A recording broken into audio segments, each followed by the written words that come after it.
Warning, this content is for entertainment and educational purposes only.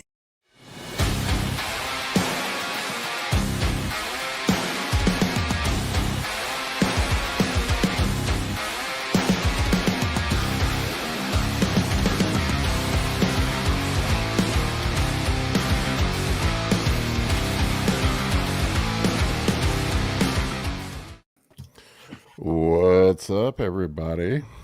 What's happening? I just want to let everybody know before we get started, just my PSA, public service announcements for anabolic bodybuilding. I am working on a new e-course, so guys, keep an eye out for that. I'll probably put it up for pre-sale. I'll have a discount on it. I don't think I have enough of it done yet to put the pre-sale up, but I am working on one on how to get shredded. It's going to be an e-course on what we use in bodybuilding, our tactics, our techniques on how to get absolutely shredded.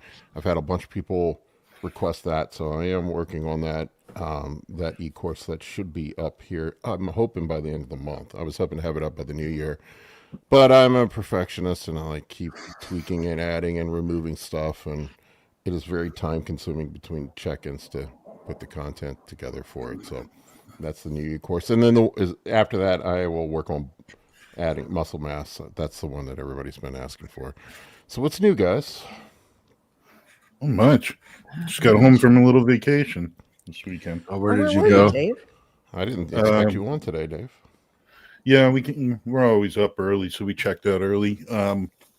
We went to White Mountains up in New Hampshire. So it was Jackie's birthday last weekend, so we finally figured we'd just take off, do something different, you know. So you went from a cold place to an even colder place. Yeah, and we don't snow and we don't snowboard, and it's the heart of snowboarding up there. So awesome.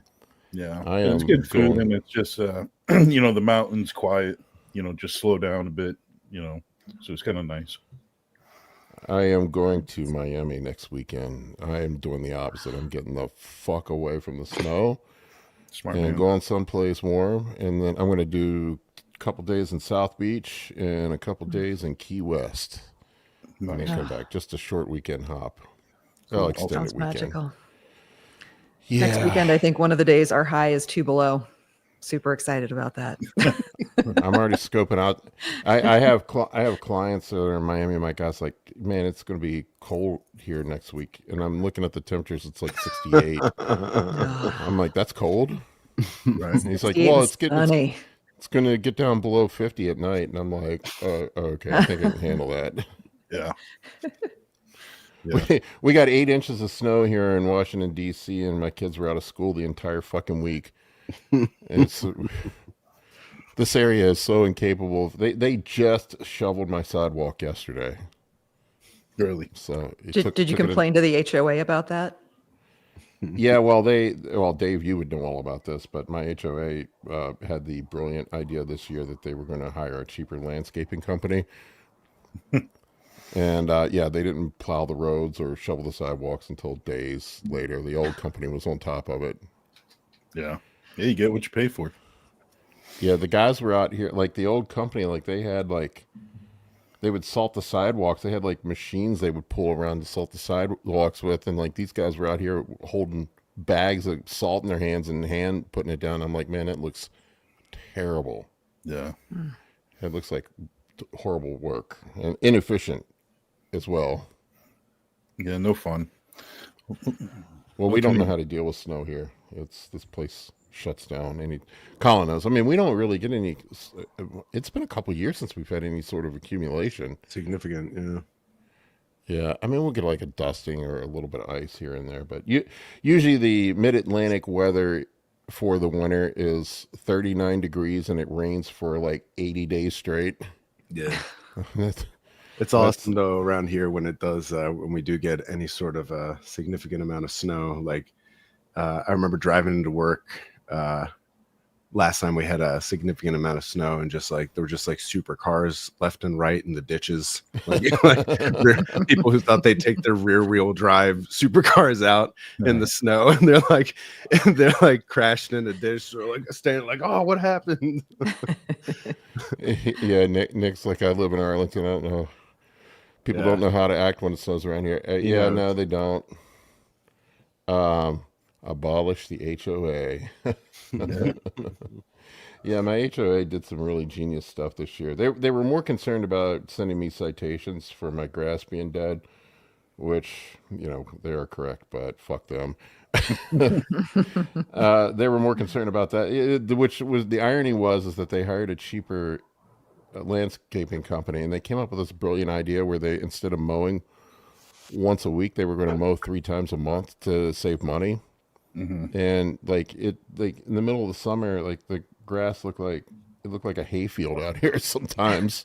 Yeah. I'm like, who comes up with these ideas? Don't you have a small lawn though? Don't you get like a postage stamp of a lawn, or do you have pretty big front lawns? I don't have any lawn whatsoever. It's all commons areas. You walk out. I'm in a townhouse.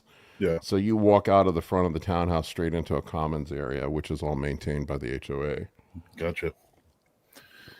Yeah, we used to just mow as needed. Sometimes if it dries out, you don't have to mow, but every other week, and sometimes you got to be every 5 days. It is what it is. Well, we have sprinkler systems and shit, so it's constantly getting watered. It's funny because I got summoned to an HOA meeting for too many violations. They had a hearing for me. So I was on the HOA naughty list, and I went down for this hearing, and I'm like, the median age of the board member was like 78. I'm like, come on, man. Yeah, I do not like authority figures. No. Always had an issue with it, even in high school. Yeah, that's ridiculous. Yeah, they got nothing better to do.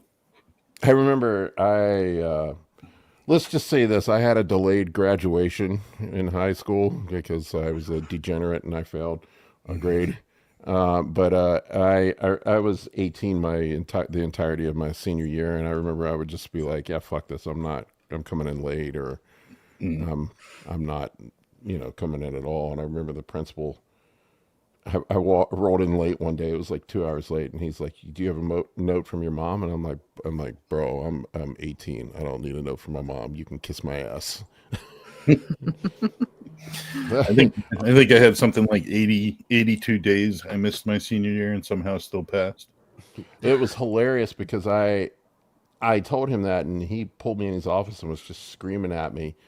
And I saw him like a decade and a half later. I remember I ran into him somewhere, and he's like, hey, you remember that time you told me you were 18?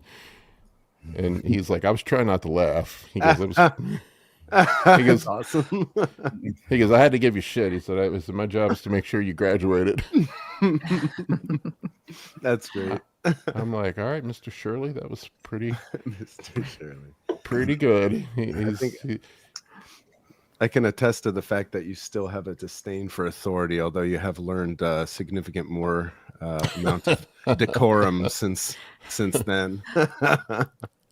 Oh man, my disdain for authority extends broad and wide. I was on the free speech kick this week. I violated my policy of not talking anything political on social media, just to stick to bodybuilding, because it just doesn't matter what side you're on, you piss somebody off. And oh my god, I had so many angry DMs about the free speech thing. I'm like, it's just bewildering to me that because long story short, Mark Zuckerberg said that they were pulling back their censorship policies on Meta, which I was happy about, and I made a post about it, how this is a great thing, right, and it's a step in the right direction for free speech, and because they were going to stop their fact checking, and then I was surprised at how many people were upset that they're not censoring anymore. It just was kind of weird to me. But hey, everybody's got their own opinion on shit, but I'm like there is this thing. I don't want to rant about it today, but like this thing called the fucking First Amendment. It was literally the very first thing they put in the Constitution. It was the most important thing to the founding fathers of the country, is to have free speech. Yeah. Well, that's their opinion until it happens to them. It depends on what side of the coin they're on. I was kind of ambiguous about it on social media, and I'm like, yeah, there's a lot of misinformation, and idiots on social media, but in this last couple of years of having growth on social media, and how many times I have been censored for silly shit, just absolutely silly shit, Like literally, I got tagged for hate speech for calling somebody stupid in the comment section. I'm like, come on, man. Are we at that point now?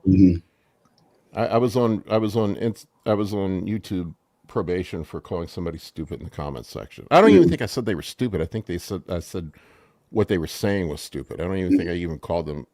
I try to be nice to everybody.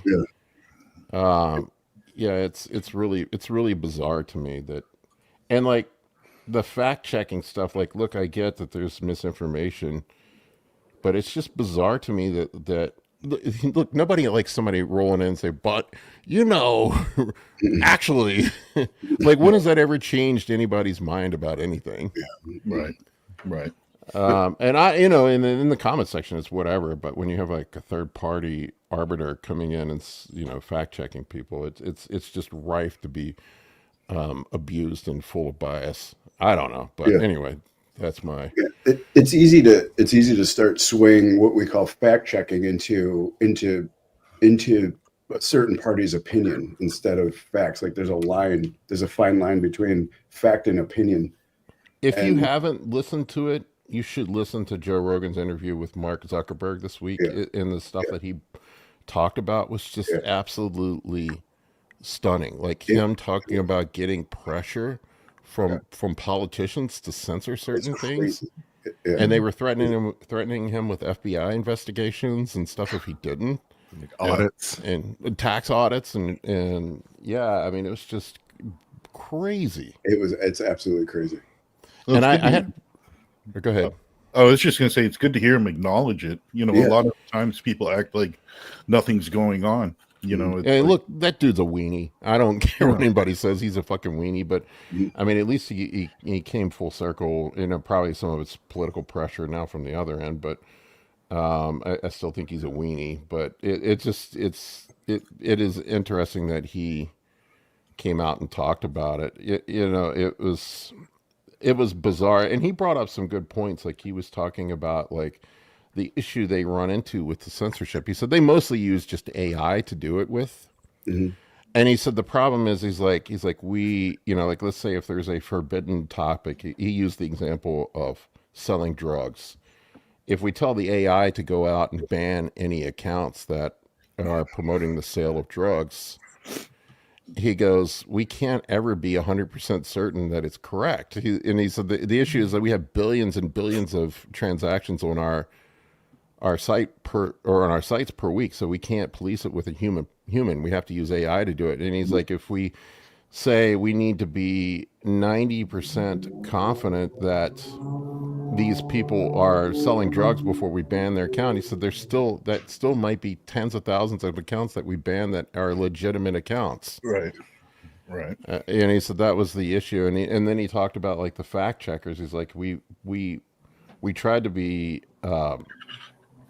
and have independent fact checkers come in, people that were not employees of Facebook. He said the intentions were good. He's like, my thought was we bring these people in that they have no bias, no pressure from us. But he said those people, everybody inherently carries some bias. And he said, so it's just like the fact checkers were biased in the things that they chose to fact check. Right. Like they were fact checking certain things and not fact checking others. And he said we tried to give them as much autonomy as we could. So there's just really no way to police it. So I think honestly the community notes, love or hate X or not, but the community notes on X seems to be a better way to police it. So it leaves the post up. The community, AI in conjunction with AI tag things that seem to be misinformation, and then people can up or down vote it. But you don't get punished in the algorithm. He had talked about which is just crazy to me. He said that they got pressure from the government to shadow ban people. They got pressure from the government to straight up just take people down, to remove certain posts. He said that were clearly true. How could you not see that as indoctrination? Like, I mean, that's how it starts. That's exactly one of the front runners, is censorship starts indoctrination. Well, I mean, that's the slippery slope with free speech. And I don't think anybody likes hate speech. I don't think anybody likes misinformation. but you sort of have to accept some of that shit if you want to keep things fully free. I mean, it's just one of the I'm going to finish my rant here in a second because it really bothers me. Yeah. The argument that I saw from a lot of people was that, well, this is a, Google or YouTube is a private platform. They can say whatever they want. They can censor whoever they want. While that is technically legally true, we probably need to rethink our perspectives on this stuff because that's how we communicate now. We communicate via social media.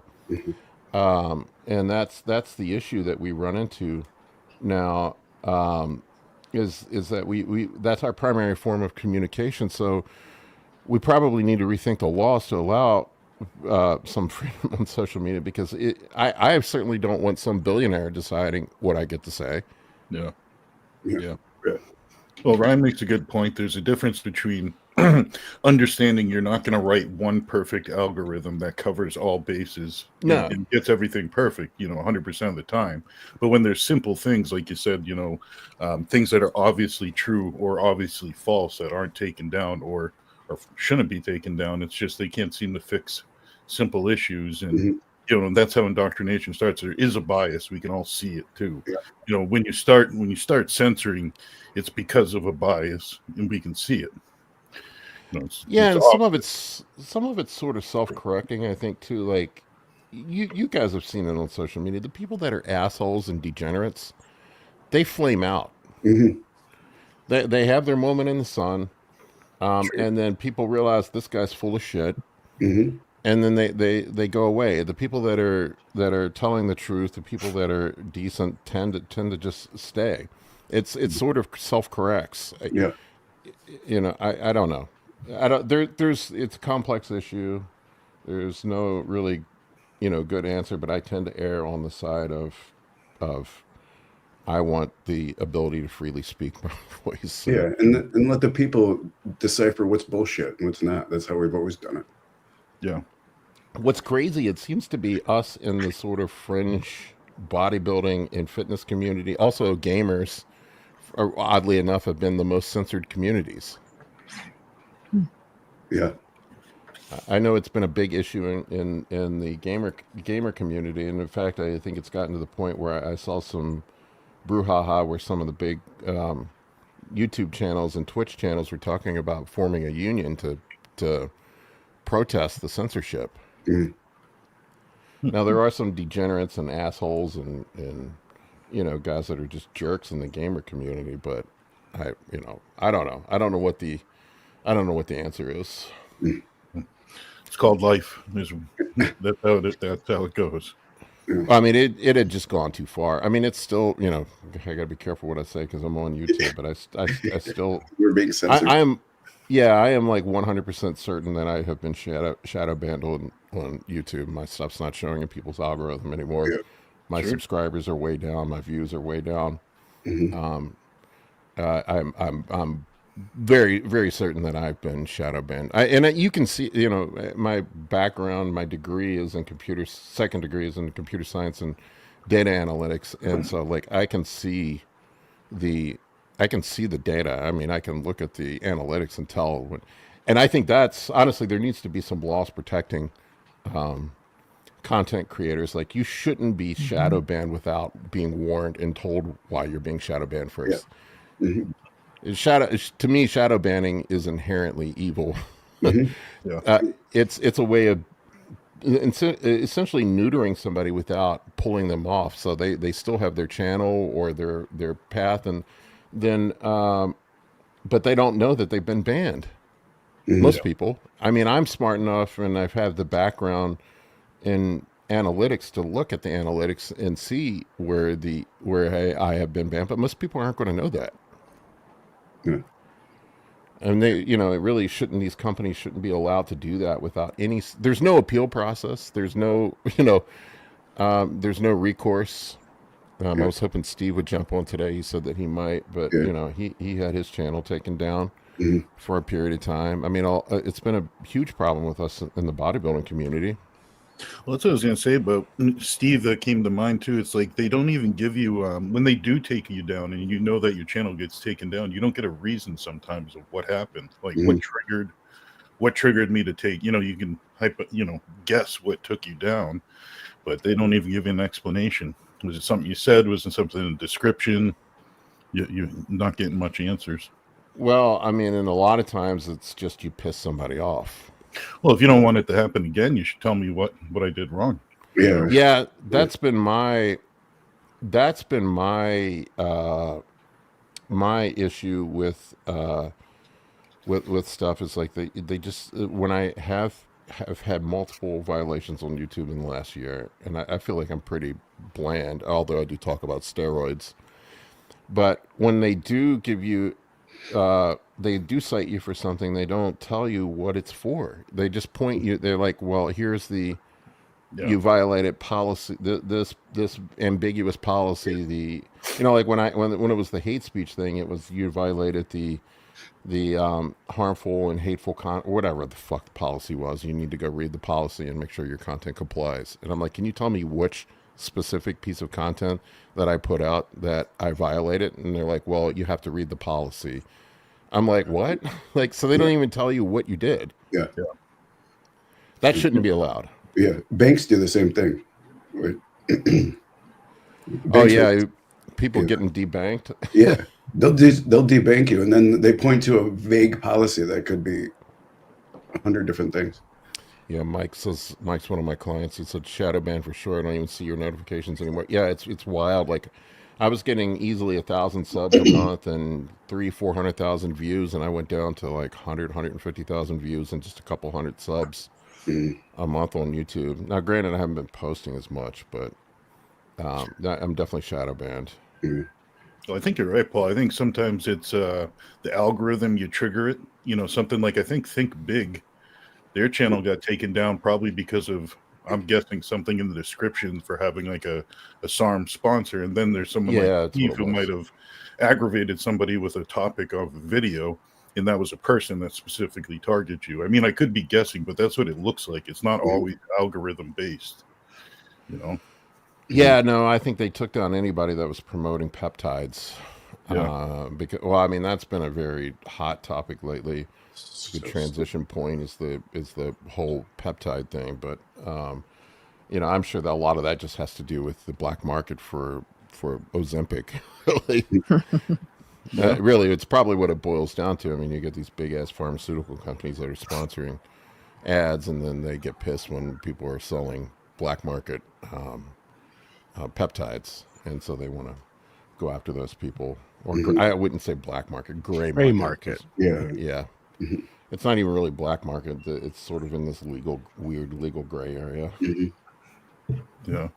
I mean, I get it if they want to take you down, but just tell me why. If you just tell me what I did wrong so you have the opportunity to correct it, or you have the opportunity to keep doing it and permanently get banned. If it's truly YouTube's if YouTube's has the right to say, well, I'm a private company, I can ban whoever I want, allow whoever I want on or off. Well, then give me a little bit more reason why you're taking me on and off, My client Mike, he said, I've lost a dozen banks over the years. Not once have they ever told me why. Mike is one of my clients. He runs some dispensaries in Oregon, I believe it is. He owns some dispensaries. I mean, that's another area. I've had, and I had my PayPal frozen earlier in the year. Thank God I had two different payment sources. They froze my PayPal and held over 10 grand of money in there for months. Like, they just wouldn't release it to me. Yeah, it's crazy. Because they said that they had suspicious activity on my account, and I had to jump through a bunch of hoops to get it released. Yeah, it's crazy. The administration was debanking people, especially crypto. Like, they were trying to silence crypto, and that's why all these crypto users are these I don't know, some of the crypto companies were being debanked. Primarily a lot of them had to go overseas. Yeah, it feels like the momentum on crypto is too big now for them to even stop it. I get why they want to control it, because they have no control over it, but it's a decentralized currency. Yeah, it's a decentralized, which I'm sure is terrifying for a government. Yeah. Anyway, I didn't mean to make this a political podcast, but it was eventful this week, and I have been extremely frustrated this past year with Colin hears me bitch about it all the time at the gym. I'm sure he gets tired of it. I have been very frustrated with the censorship on social media because I have experienced it firsthand. Yeah. And I've seen many of my friends in the bodybuilding community get censored and banned and whatnot. Hell, here's a guy right here that got banned from social media early. Didn't you have your YouTube channel banned? Your old one? Me? Yeah.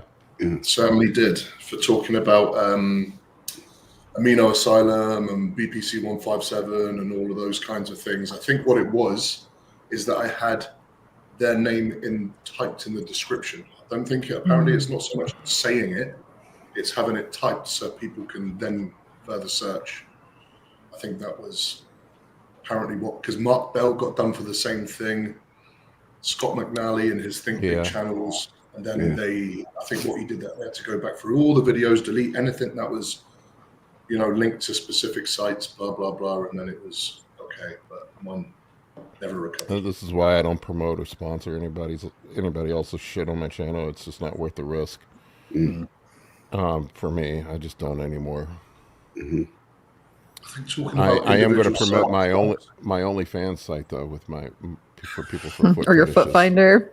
Yeah, foot finder. Because every time I post a foot pic on the scale, I get the bros come out that like my feet. Yeah. Paul's a dream if you got feet or hand fetishes. Big ass hands, big ass feet.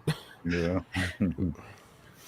Aaron, did you get an answer for why your channel came down, or you just, that's your educated guess is probably what happened? Yeah, I asked around, and that seemed to be one of the common things. I asked for some reasoning and things like that. I appealed it a bunch of times, and they were like, "Not a chance, bro." I think if you're not like a big channel and it's not monetized, and YouTube aren't making any money out of it, then they're not interested in it. Yeah, and you can probably attest to this, Aaron, but when you do deal with them with a violation, they just point you to a very ambiguous policy that you violated. They don't tell you what you actually did. Exactly. Yeah. But is that all changing now, or do you think we're on the sort of cusp of something new happening? Well, it's changed on Instagram. I don't know about YouTube. YouTube's Google. I mean, that is the other thing that's terrifying. Like, and like this is another one. I hate to get back on this again, but like the whole argument. Well, it's their platform; they can do whatever they want. Google controls something like 94% of the traffic on the internet. Like I mean, this is how we communicate. Like, one company shouldn't have full, just free leeway to censor people however they want without any sort of recourse or appeal process. I mean, like, that's just it's somebody said a monopoly. I mean, yeah. I was arguing with a friend of mine this week that was saying, well, somebody just needs to invent a better platform and they can compete with them. I'm like, that's cool and all, but they own hundreds of thousands of servers. Like, a startup can't compete with Google. Yeah. And then Google will just buy them. Yeah, no. So, I mean, they basically control the internet. So, I mean, I don't know. I hopefully I don't get banned for having this video, but I don't know. I'm just at this point, I just don't give a fuck, to be honest with you. And it's just extremely frustrating because the majority of my content, to be honest with you, I'm just trying to help people. I'm trying to, help people get in better shape. I'm trying to keep dudes from hurting themselves with PEDs. It's put good information out there that can help people. It's really the whole reason I started the channel. At the time, I was working as a CEO. I didn't need the income or anything. It was just something I wanted to do to help people. That's what got me about Steve's channel, because I understand the topics he talks about, but it's not a reckless channel, so for them to take him down, it's just frustrating. It's like, you obviously know nothing about this channel and what he's doing compared to all the other people, that promote things in the wrong way or give poor advice, I always laugh when bros are like, "Big Paul, you just need to go to Rumble or go to X." And I'm like, dude, I'm already on there, Yeah. and nobody watches my shit there. Yeah. You know, I've been on X for 15 years. I've got 800 subscribers. You know, 800. It's just a different platform. They don't, you know, and YouTube is the 800-pound gorilla, man. I mean, they're the king. That and Instagram. Instagram is. But anyway, how's the Vegas life, Aaron? How's that going? It's good. I just moved into this condo yesterday, so I'm getting set up. I'm not properly set up here or anything yet. I'm going to go shopping for my little desk area, my little workspace stuff today, and get all that sorted. But it's a nice little comfortable condo, little 2-bedroom place, close to all the gyms and everything. So that's good. Had to. Luckily, I managed to find an direct with the landlord, one of the guys who actually own the property, because until I have all my visa status and all of that approved, a lot of places that I was looking at here, like some of the nice houses and things I wanted to get into, they need to do like, you know, they need your social security number. Yeah, and social security number and stuff. Yeah. You know, credit scores and stuff. And I'm like, well, I haven't had time to build any of that up yet. So this will be all right for a few months while I just get everything, you know, all the legalities sorted out. But already, I love Vegas. I fell in love with it last time I was here. It's definitely a bit colder this time around. That's for sure. There's these winter months, so I'm still climatizing a bit. I haven't worn a hoodie in years. I'm having to wear hoodies daily now. And, It'll be chilly in the winter, and then like a blast furnace in the summer. Yeah, for sure. I think hopefully by the time summer comes around, I'll find somewhere with a nice pool so I can just sit in there and boil all day long. But yeah, it's nice. It's great. Like everything's really convenient here. Like nothing's very far away.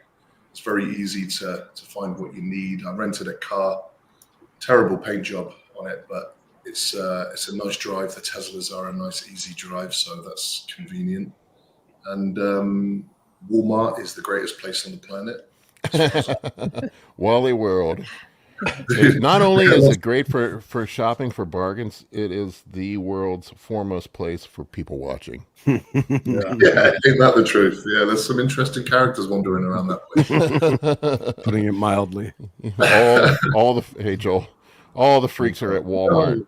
I don't know if it's still around or not, but there used to be a website called The People of Walmart. Where people would upload the crazy pictures of all the freaks they would see at Walmart. It was a fantastic website. It's probably on Instagram. Yeah, it's probably on Instagram now. I used to look at it frequently. It's definitely an interesting cultural experience in Walmart, that's for sure. So, but it's good, you know. In general, over here, like. I enjoy the culture here, right? Everyone's pretty friendly and helpful. And we actually went for a little sushi meal the other day. Who would have thought sushi in the desert is amazing? That's a bonus. You were it's all good. You were right, Colin. The People of Walmart is now Instagram. I got to pull this up. We got to shut this thing. I'm sure it's still high hope it doesn't have a picture of me on it. Just makes you proud to be an American. You know? Wow. Things you only see at Walmart. Fucking nightmare fuel. Good Lord. That's a good one. Oh my god. I mean, does that count as a shirt? He's got a sweater on. I think that counts as a shirt.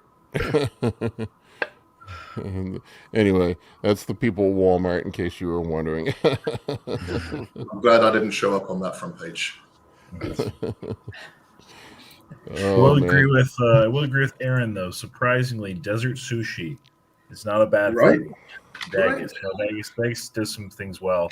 Sushi's one of them. Yeah, even the Japanese here said, like the sushi here is legit. And I've had sushi in Japan, and it's very, very good here. Yeah, so, Vegas is great Asian cuisine overall. Really good tacos and Mexican cuisine. I mean, you know, just where it's situated. It's like where like there's lots of Asians there. There's lots of individuals of Hispanic descent. Lots of Hawaiians as well. I feel like Hawaiian cuisine. interestingly enough. So Mhm. Hawaiian cuisine is so good. Yeah, it's a really cool mix. I like it. It's good vibes here. Everyone's pretty chill. I don't know, the vibe out here just seems to, maybe because I've just come from a super claustrophobic Bangkok city, right, where it's just go, go, go all the time. And then coming out here, everyone's like, you know, constantly in this kind of Sunday vibe. And they're like, yeah, you know, just plodding along, going about their days. It seems that way, at least. Yeah. Give me a couple of weeks and start road raging. I love Vegas. Vegas is like, if I was going to move to the U.S., it'd be one of the cities I would. And it's because like the life off the strip is kind of like you said. It's like just very real, but the whole place thrives on tourism. So you get all kinds of unique individuals coming through there. They're very accepting, in my opinion, and it's just a mix of, you know. Again, I agree with you. Just kind of people just doing their own thing and do your own thing, and you'll have a great time. And it's great for the bodybuilding. There's another big gym opening up here now as well. There's lots of the fitness industry people seem to be all sort of coming towards Vegas and opening up one business or another, which is really great. I imagine after all the fires, there's going to be even more people coming into Vegas as well. So, you know, we'll see how it all works out. So far, it's nice to be in America. That's for sure. I'm very, very happy. The dream. It's great to have you. Yeah, it's supposed to be a big gym culture in Vegas. I've got to learn how to make coffee properly, though. I've got one of these, like, you know, the coffee pots that you see in, like, diners and stuff. And Yeah. it's like drip coffee. Yeah. I haven't figured it out. This is gross. Fortunately, you can just buy everything pre-made as well. So I've got a big 3-liter cold brew in the fridge as well. God bless America. There's so much stuff here. It's so easy. Like I think I said this on my Instagram. Like it's impossible not to be jacked and look great here or be in shape. Like the options available and how convenient and easy everything. I don't know. That's actually exactly why all Americans are just jacked and in shape. Yeah. You nailed it. That's why we have a 40% obesity rate. Jacked up, yeah, like jacked up and in shape of like a pear. In the shape of a circle. Neurotic and in A shape. It's the easy access to food. As you, I think Steve said he may hop on today. I don't know if he was or not, but I remember Steve just being, when he was in Vegas the first time, or in U.S., was it last year, year before? I don't remember when it was, but he was just stunned by the portion sizes of everything. How big our portions are. We like our big portions. I came here again. Now, this is the second time I've been here, and I'm in the middle of a prep. So I'm sat here itching away. All I can think about is obviously the cheesecake and Cheesecake Factory. Buvette's burgers and chocolate cakes and stuff. And I'm like, it's all good. It's all going to be here when I finish this show. So this time I've got a little bit more time to pace myself. Ignore the siren's call of juniors for now. When I was in Vegas, Steven mentioned the Peppermill, and I went there. Holy crap, man! That place, talk about portion sizes. I can put some food down, man. Those were some Joel-sized portions. Yeah. I've never been. I've seen there are locations all over the place, but I've never yet to go. I've never been. So seems like a very old school diner kind of vibe. But I ordered deep fried nachos, dripping in grease and goodness. I ordered nachos as an appetizer. I have never seen a plate of nachos. Let's see if I pull a picture. Yeah. This picture doesn't do it justice, but I've never seen a plate of it.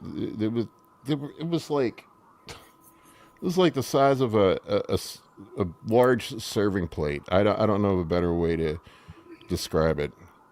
It was after a day of being at the Grand Canyon, and I was hungry, but these nachos were unreal. That's crazy. And that was on the appetizer menu? Yeah. It's a personal portion. Damn. Let's just say I was a pleasure to sleep with that night. Let's talk about where Colin sent us, the taco place. That we didn't actually get to experience the food at. I've had multiple people tell me that is like the best taco place in Vegas. Yeah, I'm gonna go there. I guess it's just not for the faint of heart, for the gringo of skin. I don't know what to tell you. You got to be willing to. Steve took one look at that place and was like, "No." Yeah. His monocle fell off his face. It was a whole thing. We were all gonna eat there, His but top Steve hat was like, tumbled onto the ground. Oh, Steve way too fussy on his food for does that that place. say tongue? yeah, there was like cow tongue. I don't even know. Cordes has some good food, and again, it's pretty authentic. You know what I mean? So if you want some authentic, tacos, it's solid. I definitely recommend it.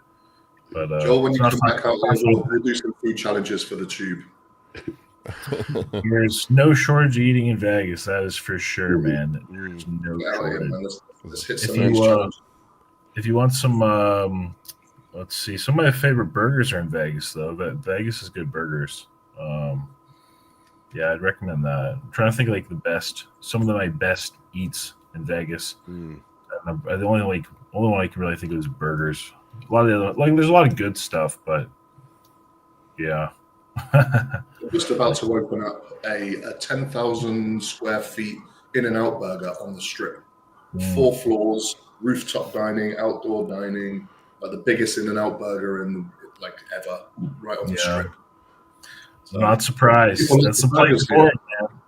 Bigger and better. I mean, that's what Vegas is all about. It's like, how can we make it flashier?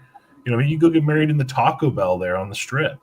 Like, where else can you get married in a Taco Bell? You know what I mean? Just, you want something, just throw the sign in neon and you're in Vegas. You know what I mean? So, yeah.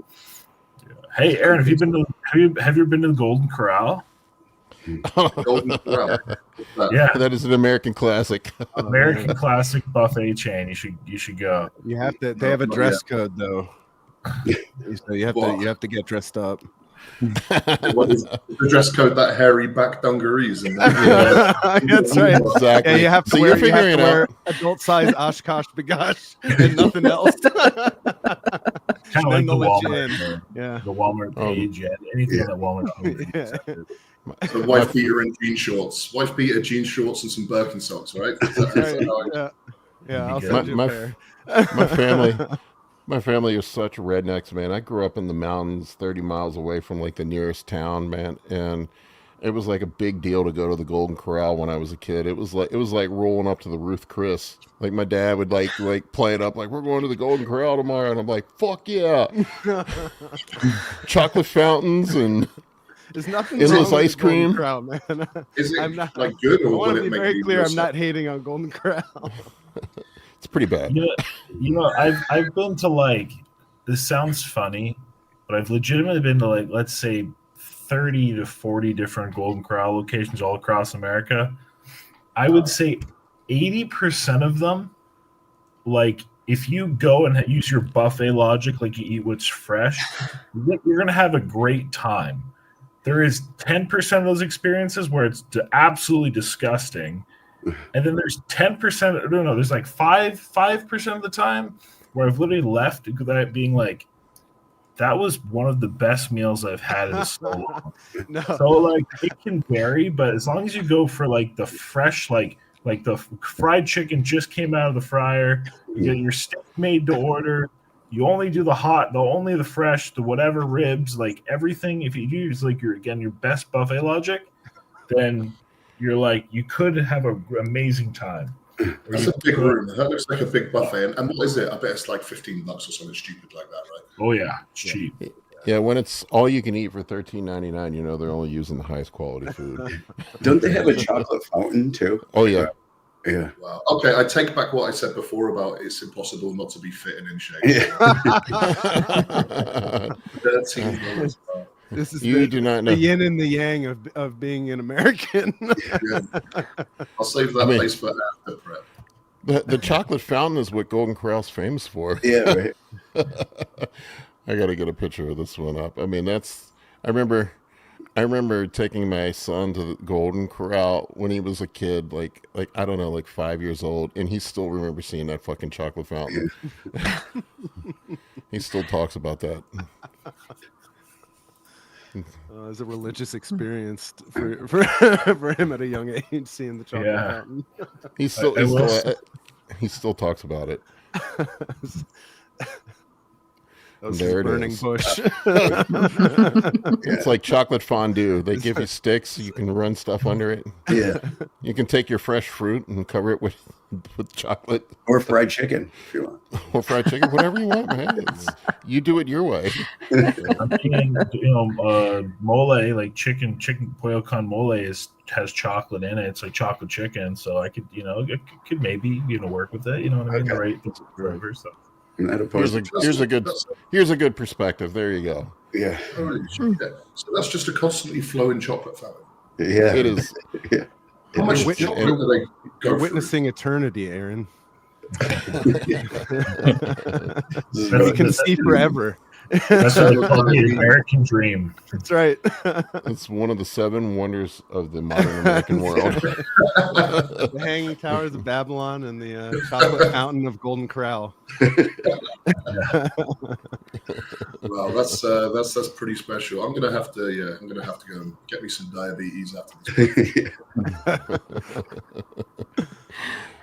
Well, you definitely need to experience Golden Corral. The one thing I think Golden Corral is the goat of is breakfast.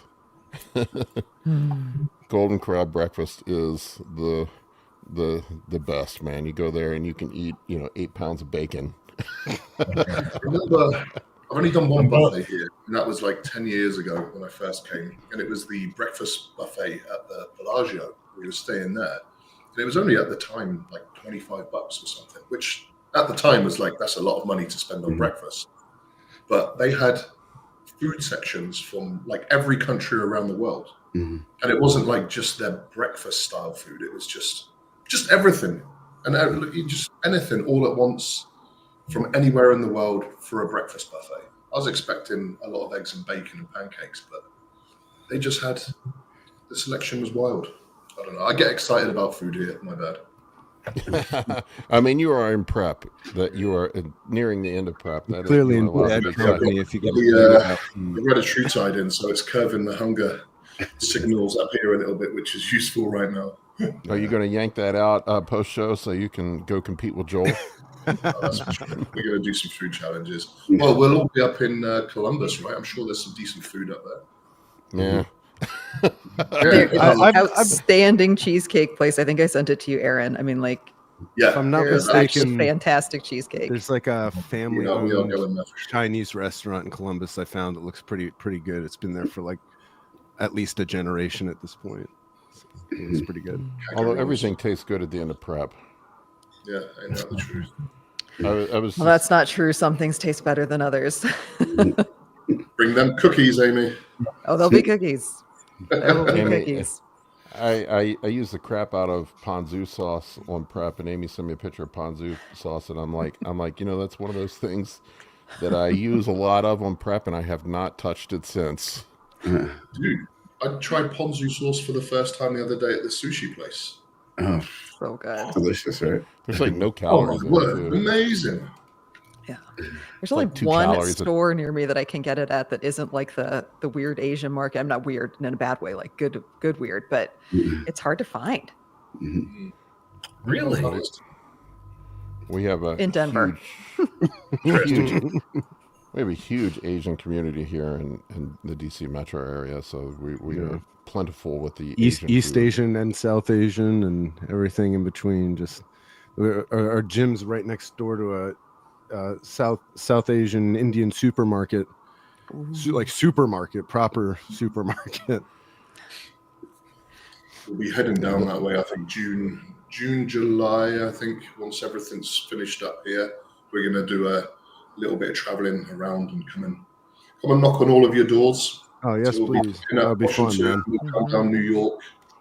I think once Andrea's here, I want to just show her everything. I'm excited for her reactions to the Western world. It's going to be Yeah. fun to show her. And but yeah, I mean, I've got clients in all of those locations as well, so it's pretty useful for me to just kind of hang out. Well, the Washington D.C. area is definitely a lot different than Vegas. Yeah, Very that's it. different. I think that's one of the most appealing things, at least for me, about being in America is that you don't really have to travel abroad anymore because you've got every different kind of climate and culture there is all on one continent, right? So and domestic flights here seem to be super easy and cheap. Like travel into different locations and experiencing all these different environments seems to be, very easily accessible, which is great. Yeah, if I want to fly coach, I can go out to Vegas for about $500. It's not crazy. Do you want to fly coach? Just to be No, fair. I don't fly coach anymore. My mom, you don't fit in coach anymore. No, Yeah, I was gonna say, can you fly coach? Like, I barely fit in a coach seat. not unless I'm in the aisle at all, hanging out in the aisle, and then when the flight attendants walk by, they ram you with the cart, and then they get mad at you when they ram you with the cart. Well, yeah, you probably hurt the cart. Just running into a brick wall. I'm like, bro, you ran Don't into dent me. the cart, man. They give you the sassy attitude when they run into you with the cart. Sir, you need to stay out of the aisle. I'm like, okay, sorry. My tip for flying, especially in America, but like anywhere, is just really quickly make friends with the flight, like the attendants or whatever. All you literally have to say is because this gives you like the ultimate inside scoop. Most people don't know. As long as you're sitting on the ground, the flight attendants don't get paid. They don't get paid until the doors actually shut and you're leaving. So if there's a delay, they aren't getting paid. So you just got to basically go back and say something along the lines like, "Oh man, I hope this door closes soon so you guys can start getting paid." And all of a sudden you're immediately their friend because they're like, "Oh, you're an insider. How do you know that?" So there you go. There's your tip. Ryan has some news to announce. Let's hear it, Ryan. Oh yeah. So I am now officially off of probation as of What's yesterday. up, Congrats, man? man. Congratulations. Fucking well deserved. I did all my time. So I'm a free man. I can get my passport. Congrats. Awesome. Fantastic, dude. Yeah. Thank you. Sense of relief. Yeah. Amazing. Yeah, it is. I mean, they were pretty good. They didn't really they didn't, especially as time goes on, they kind of stop with all the constraints so much. But it was still a pain in the ass every time I had to go somewhere. I had to go fill out all this paperwork and everything. And there's you just have this kind of sense that somebody's always looking over your shoulder. So now it's done. Now you can enjoy your freedom. Yeah.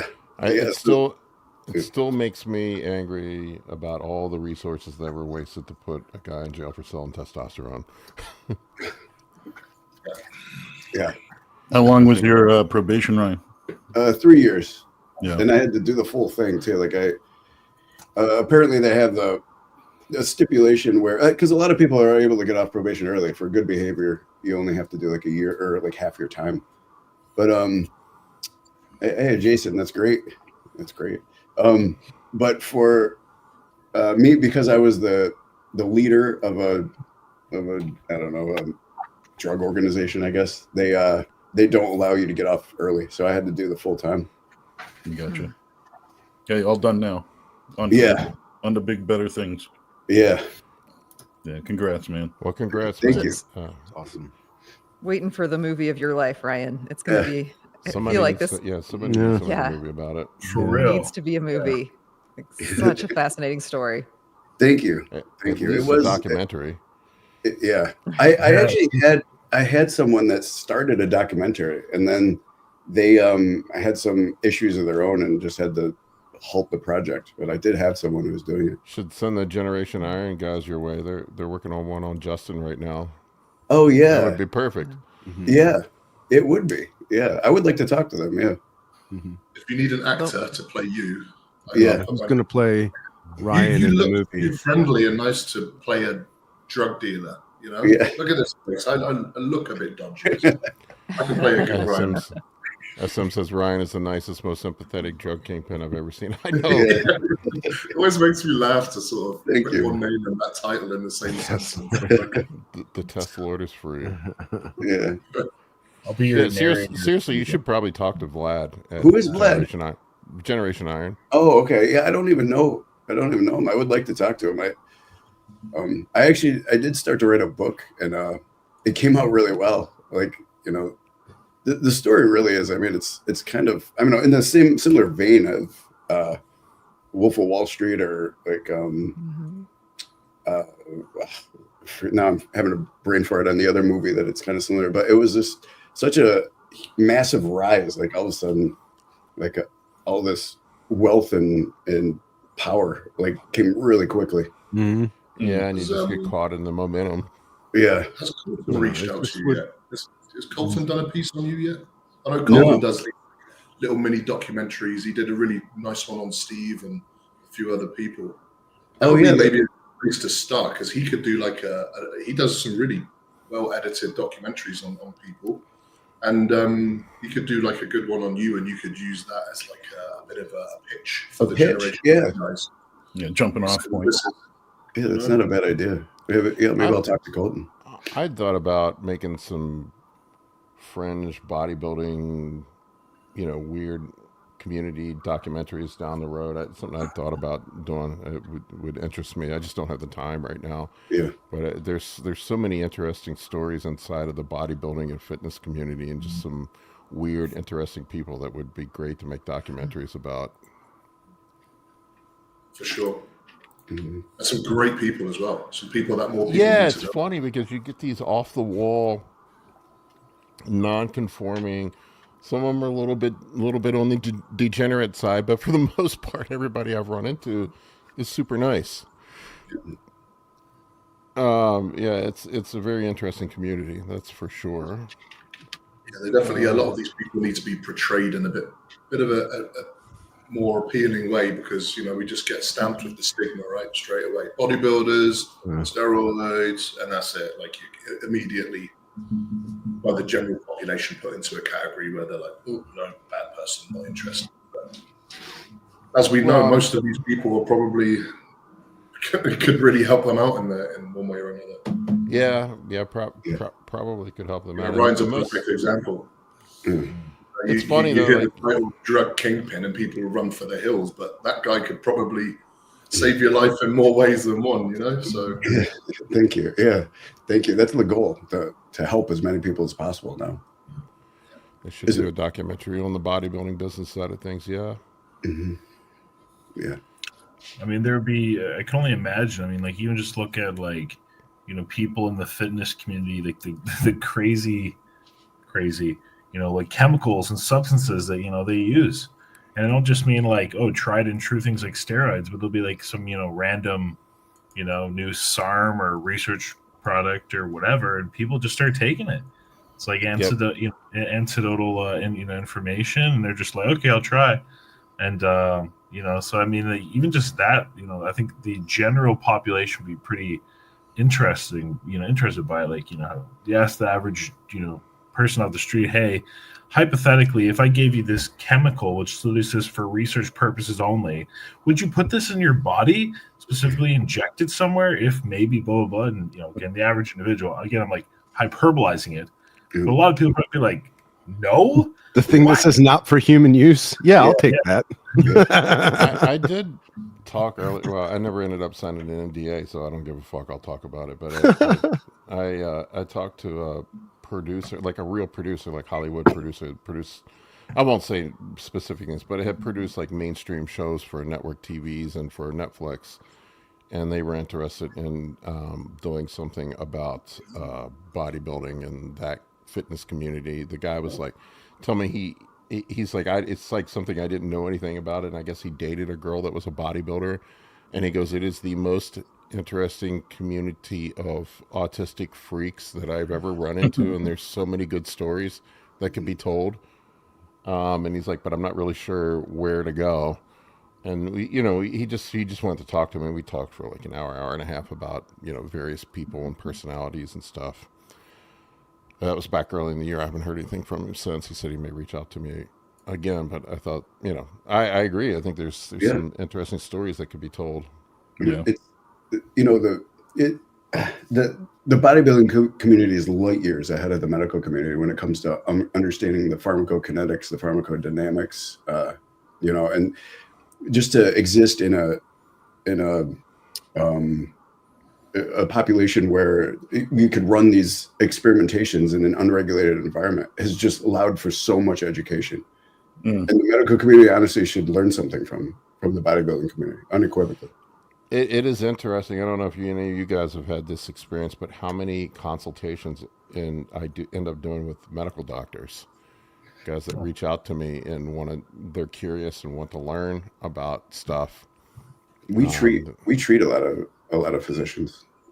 Yeah. And they don't know anything about when I do a consultation with them, they had no idea about all the stuff that I talk about. Yeah, it's very interesting. I think a lot of it's just curiosity. The guys that reach out to me. Yeah, they admit that they don't learn about any of this in medical school. Yeah, very little, very little. I mean, you can see not standard of care, so they won't learn about it. Right. Just like nutrition, it's amazing how little doctors know nutrition. Yep. I mean, there's only so much you can cram in medical school. That's for sure. Yeah. I mean, Sure. People go on to do specialties. But yeah, I mean, medical school, my daughter is getting, that's the route she wants to go, but it's generalized medicine, really. You're learning about anatomy and physiology and biochemistry and just sort of a little bit about everything.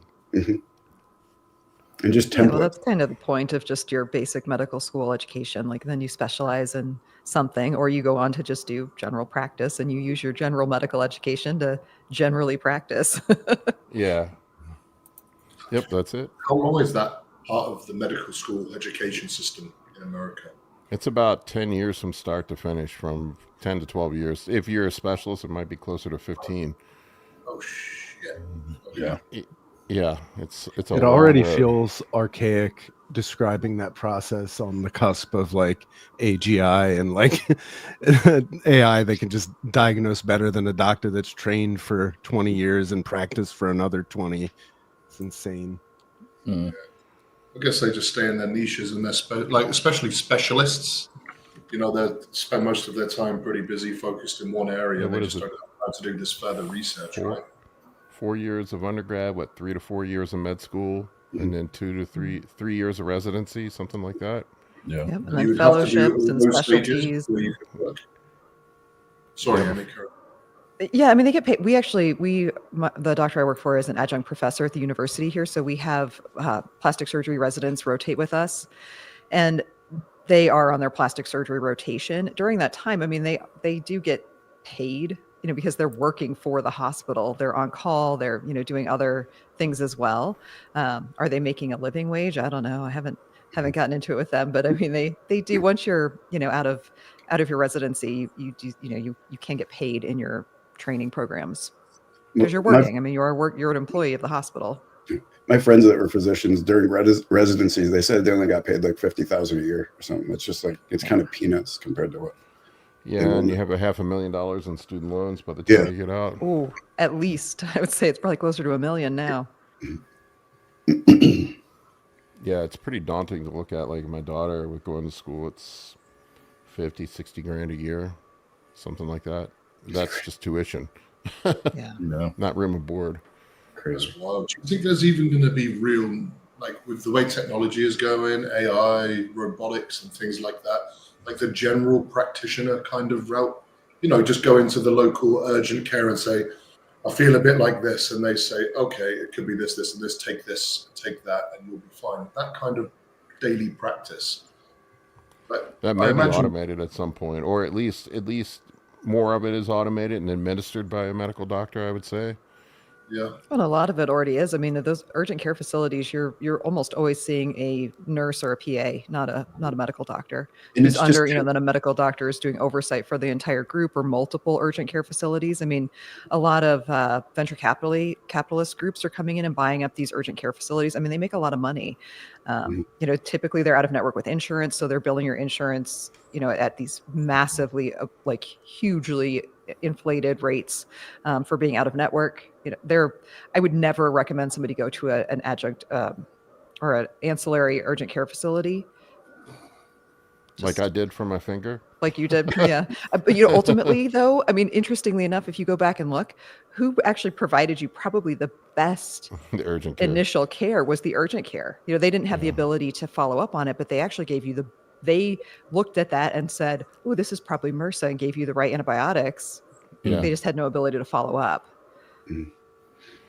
Josh says, become a nurse practitioner, a much better faster path for helping. Yeah, that is true. My daughter's hell bent on being a doctor, though. Yeah. Nurse practitioners, they have full prescribing authority in 27 states, too. So they can own their own practices, just like a doctor, like anything. So, yeah, nurse practitioner is a faster route to doing the same thing. And probably provide better care. She wants to be she wants to go into like psychiatry anyway too, right? Like neuropsychiatry. So I feel like that's that'll always be an area where having an actual human involved is going to be of benefit. Neuropsychiatry is like, of course, she wants to pick the hardest one. Well, you basically are a neurologist and a psychiatrist, both. Interesting. She is so smart though. Like, it doesn't shock me that she would choose the hardest thing. Like, she's smart, doesn't shy away from challenge.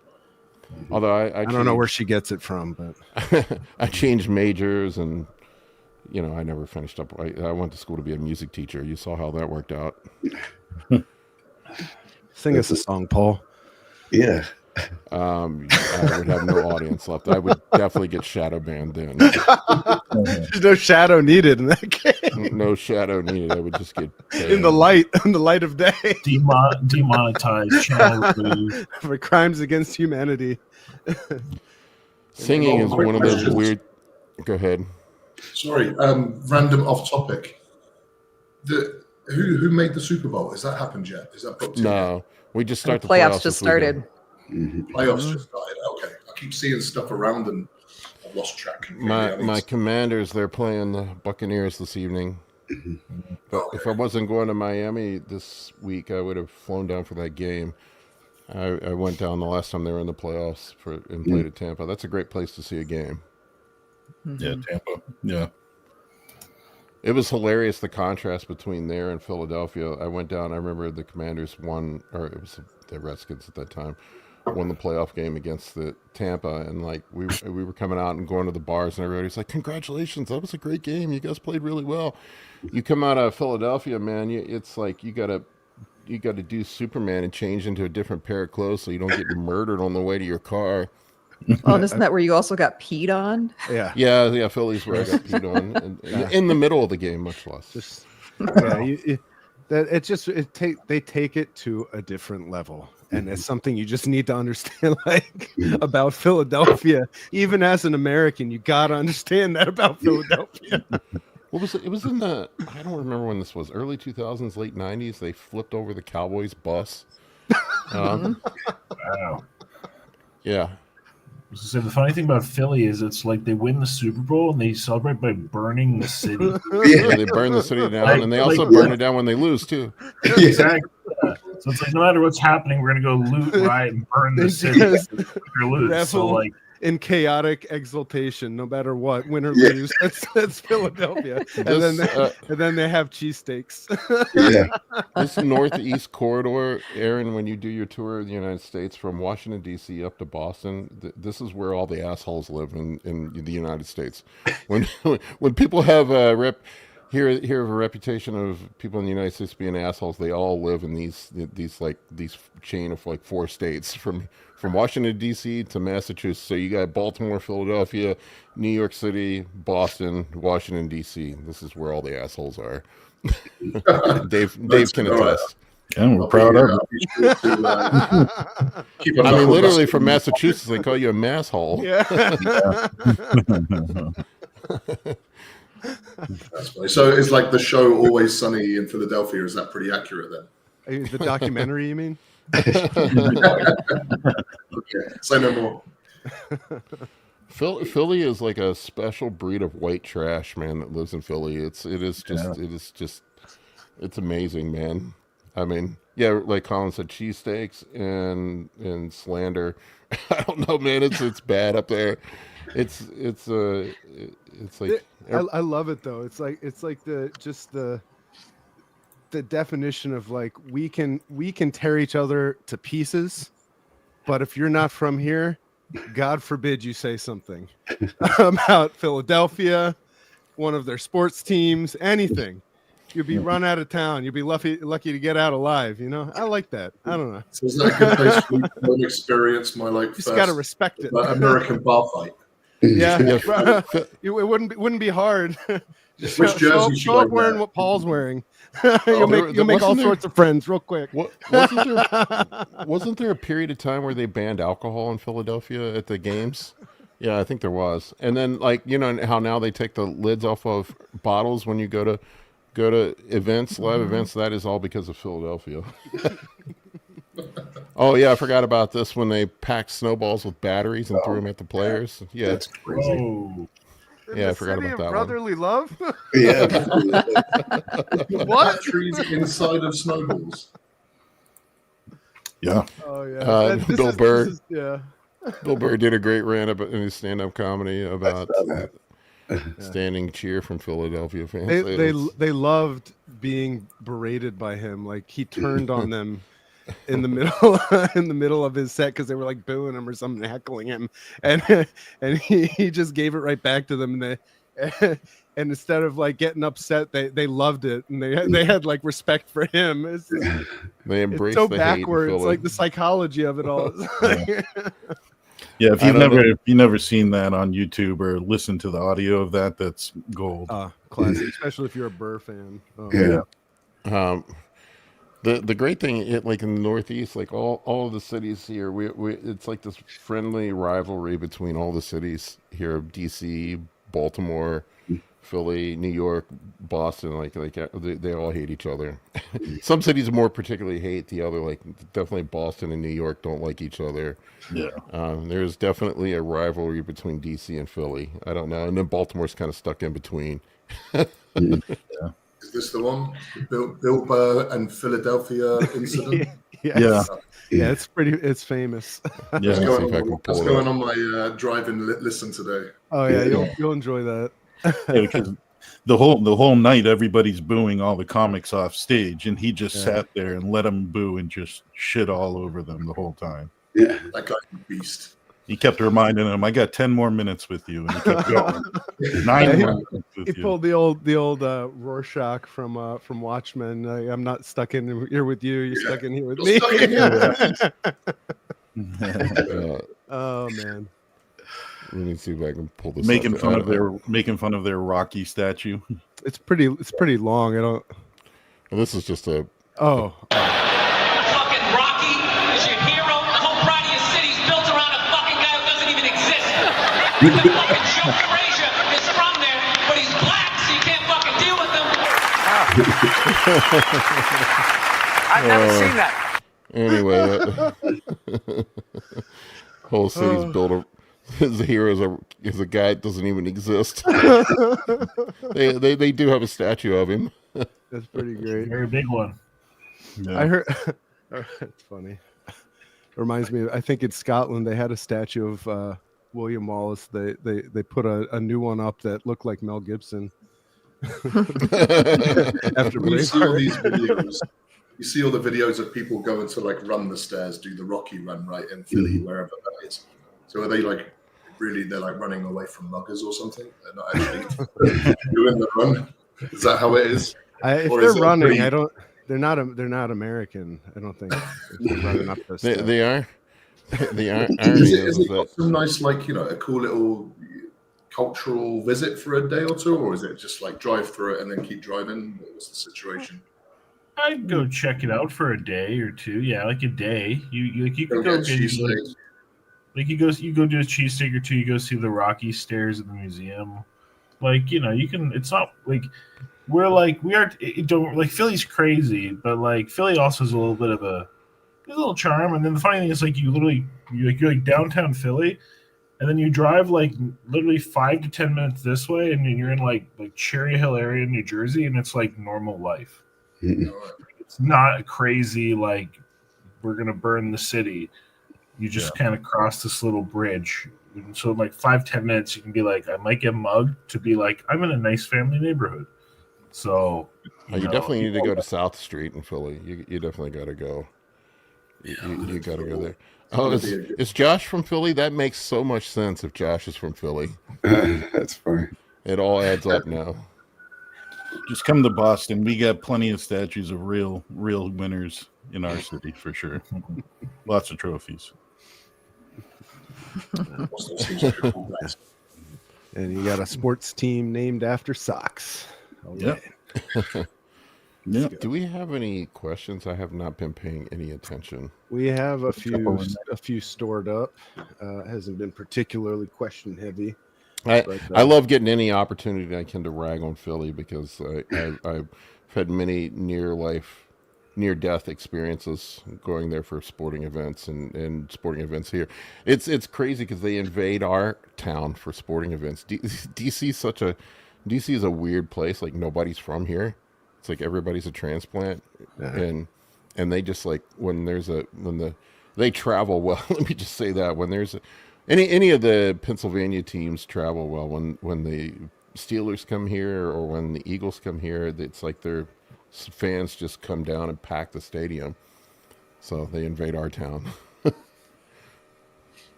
Hey, so is everyone confirmed for the Arnold? I'll be there. Yep. Yeah. Yeah. We'll be there. Yeah, are you still doing a show there? Yeah, I registered. Yeah, I actually registered for two classes because I am now of age where I can register for masters over 35. So Nice. I spoke to Kurt and Jared, and I was like, "Do I do this?" Like, Yeah. I'm like, "Oh, it kind of hurts me a little bit to click that button." And no one cares how you win. Just go there and get as much stage time as you can because it's going to be a massive the guys show. that North Americans, the guys that were the top in the 35s were smashing all the dudes in the open. Yeah, right. That's prime age in bodybuilding anyway. So it's not. I don't even know why they consider 35 to 40 masters anyway. Just to make us feel old. Yeah, I guess. What days are your shows? The 27th is the amateur show, as far as I'm aware. Oh, okay. Thursday, right? Yeah, I think so. I'll have to double check and everything, but yeah, pretty sure it's the 27th. You'll be. I think you'll be going up against Justin's guy, John, Big John. John, I imagine there's going to be a pretty impressive roster of bodybuilders at the Arnold. There wasn't last year. Last year it was not. No, the Arnold Amateur was kind of disappointing last year. No disrespect to anybody that placed high there, but it wasn't great. I heard like the overall show production value, the experience though is amazing. Oh yeah, The yeah. It's goes on the expo stage as well, right? Yeah, Big Crispy's got a point. The Masters division doesn't have a pro card at the Arnold. Oh really? Yeah. Oh, why did I sign up for it then? Jeez, okay. You're gonna I'll have to refund that one. I think they only give out a couple pro cards. To be honest, actually, it's probably going to be quite nice just to get as much stage time as possible at a show like that. Yeah. You know, to do that show is a big goal for me. So make the most of it, right? Yeah, absolutely. Yeah, they only do overall winners in bodybuilding. That's it. So the Masters Classic. winners don't make it to the overall. No. The top two in men's physique get it, but only one in each other division. I just have to win the Open as well then. Yeah, and the big shows are like North Americans, Nationals. North Americans, they do shit. Some of the divisions, 3, 4, 5 pro cards. I don't remember. 3. It was 3. Yeah, I did Masters Nationals, and there was 3 in each division.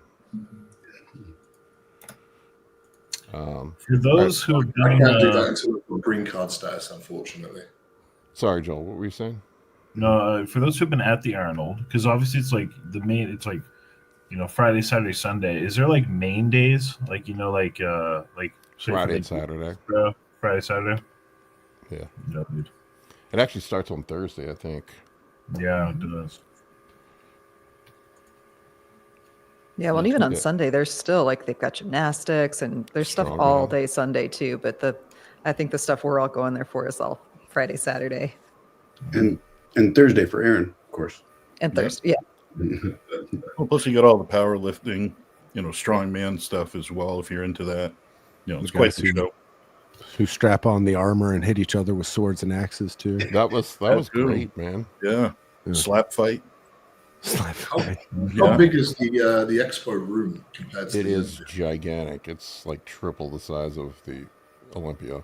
Yeah, it's a huge convention center, huge. It is ginormous. Did you guys go upstairs for the Olympia to the upstairs? I did not. What was up there? They had like gymnastics. That's where some of the bench press competitions were. Okay. They had like sumo wrestling, arm wrestling. They had some of that jousting there too. It's wild. No, I didn't go up there. I should have. It was interesting. Well, the Arnold, it's like the expo's in the center, and all the events are around the edges. So they have powerlifting, the prejudging, the strongman, the medieval fighting, which was insane. Yeah.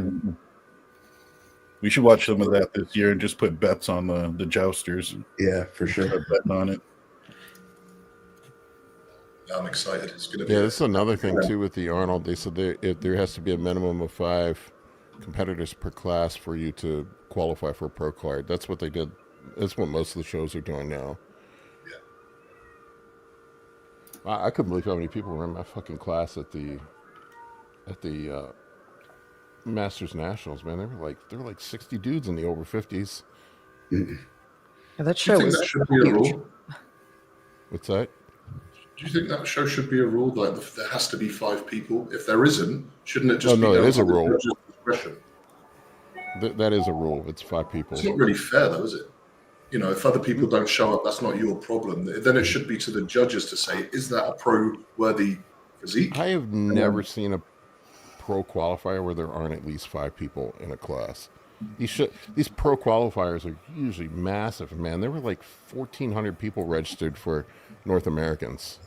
Yeah, I It guess was it's not insane. really I mean, there were a like 400 bodybuilders alone. So there wasn't a lack of competitors. I mean, Masters Nationals, when I was at it, it went all across 3 days, and there were I mean, I was number like 348 or something. There were like 400, 500 bodybuilders. Yeah. Maybe that's just an issue in Asia. Yeah. Too many times have I been on the stage and it's like me and maybe one other person in the supers. Yeah, well, I mean, the supers are kind of like that. I mean, there were 5 of us in the supers at Masters Nationals. I mean, it was a small class, but I mean, there aren't that many super. Yeah, this is what Justin tells me. He said, usually if you're a super and in shape, you're either going to get a pro card or you have a pro card. I mean, there aren't that many supers running around. I don't think I could get behind not having someone to compare to and giving them a pro card. Like, I totally get what you're saying. It's not your fault if nobody shows up. But if there's no competition to be had, it's kind of tough.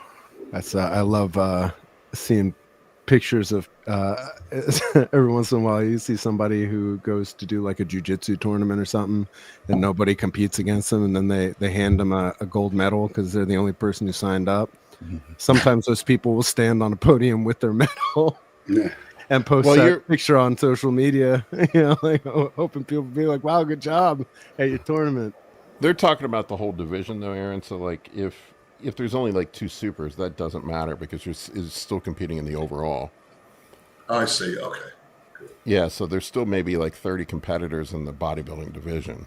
They're talking about less than 5 in total in the division. They don't care about the weight because they're not giving out a pro card for the weight class. I see. So it's that makes sense. Overall, it's for the overall. So I mean, a lot of the big national shows, there aren't a lot of there just aren't that many super heavyweights. There aren't many 250-pound shredded freaks walking around. There just aren't. All right, let's grab a couple questions and then I gotta go. We got TL asking, is MCT oil suitable for twice weekly intramuscular testosterone injections? Survey says that's a Ryan question. I do it every day. Okay. MCT oil is one of the best carriers. You know, lately a lot of grapeseed oil has been getting some flack, probably just because it's a seed oil. But for over 2 decades, I've seen watch people use grapeseed oil, and it's one of the fewest that you have any kind of allergy. In fact, I very, very rarely see an allergy from it.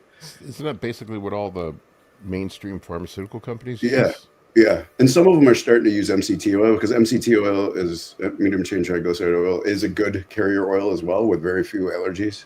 It seems like MCT is a little bit smoother. It's not as thick.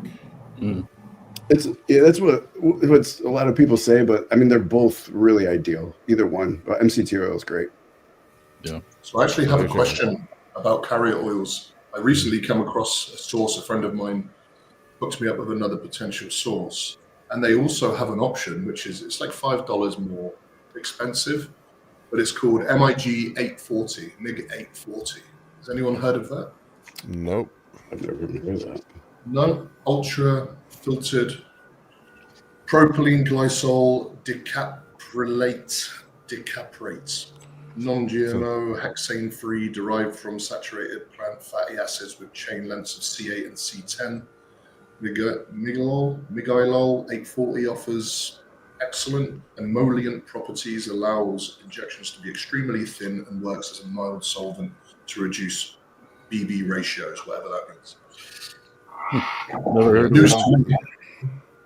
I've actually never heard of it, but I'm actually going to look into it. That's interesting. Let me know what you dig up. What was the other one, the other oil that sort of acted like a solvent then, but then everybody had problems with it? Either EPO or guaiacol? Yeah. Guaiacol. I mean, guaiacol is just super potent and it stinks. Your skin will even smell like it if you use it, but you need to use it for things that just don't dissolve, such as stanozol. Like Stan oil is always guaiacol.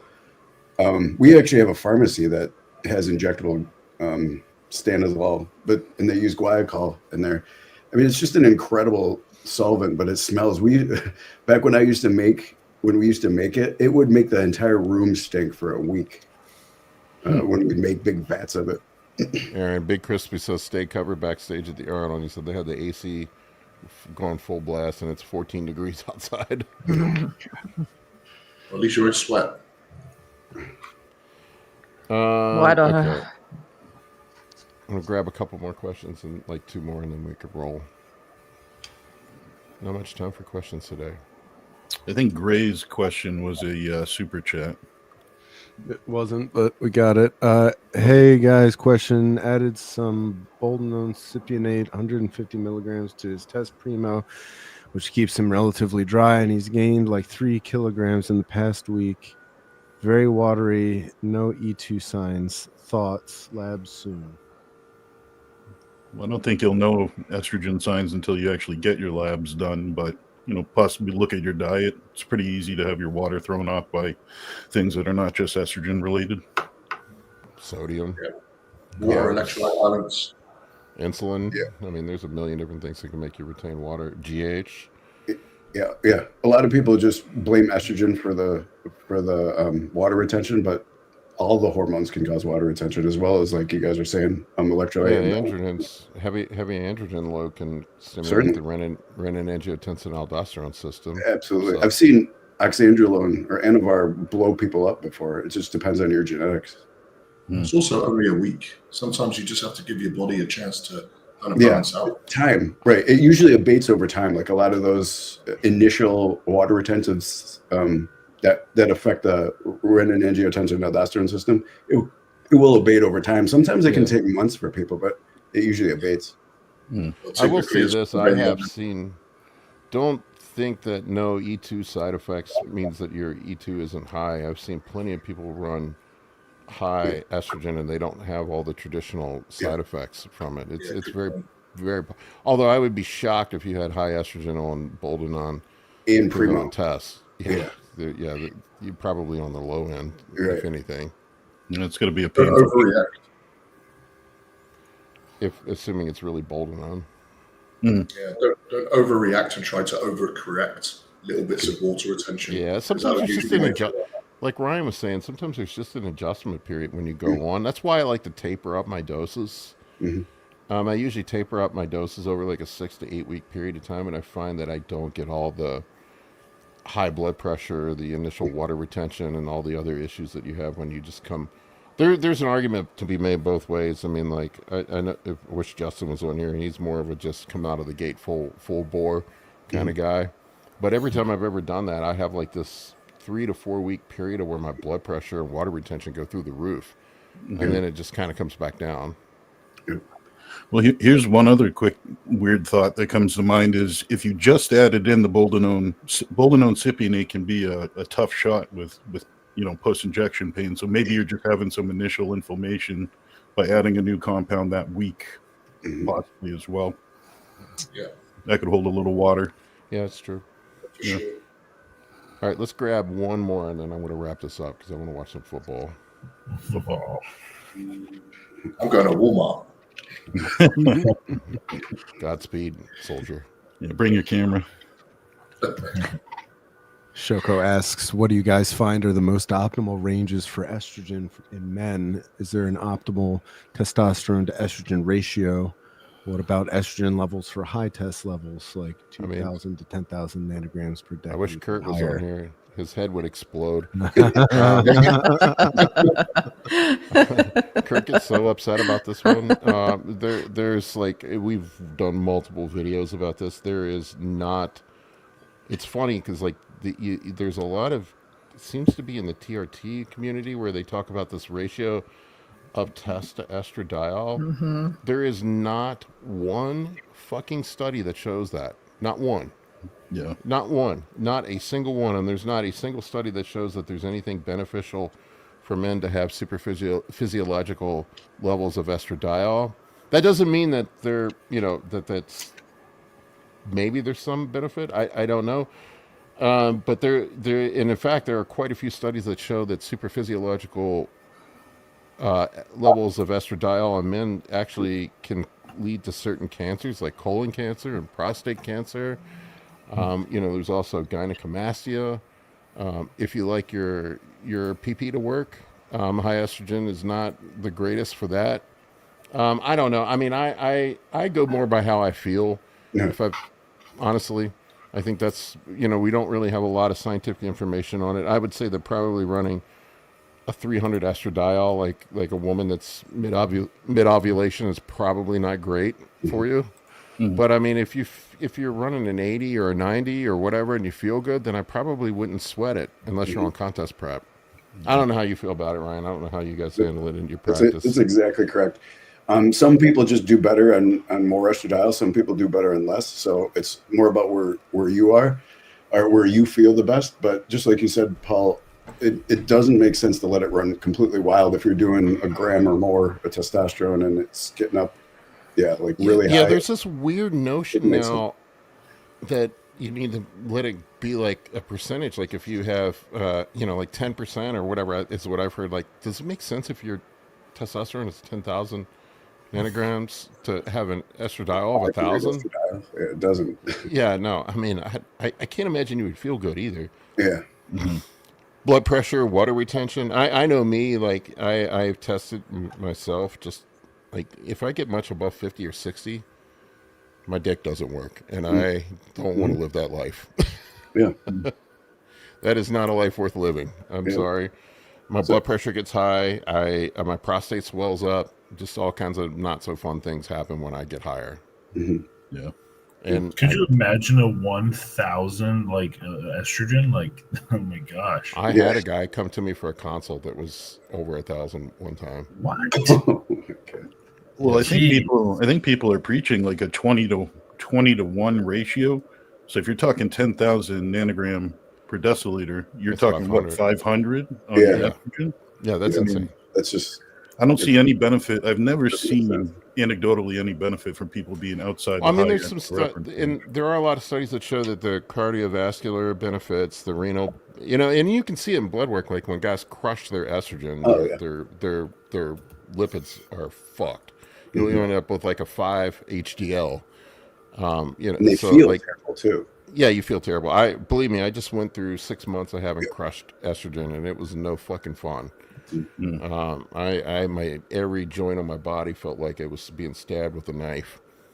It was. I couldn't train. I really finally now I got it fixed. I'm finally normalized, but it took 6 months.